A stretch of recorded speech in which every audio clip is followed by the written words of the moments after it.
Ito ay kaugnay ng mga hapis o dalamhati ng kanyang buhay. May tatlong karaniwang naglalarawan sa nagdurusang Birheng Maria na ina ng Diyos. Ang Stabat Mater, La Pieta, at Mater Dolorosa.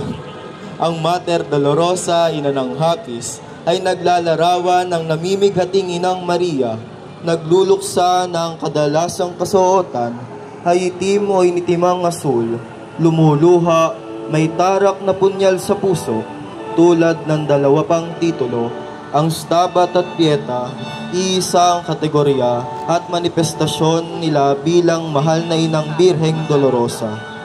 Ang maringal na kapistahan ng mahal na Birhen ng Hapis o Nuestra Señora de los Dolores ay pinagdiriwang tuwing 15 ng Setyembre.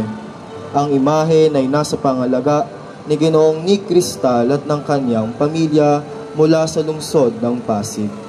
Nuestra Señora de los Dolores, ipanalangin mo kami.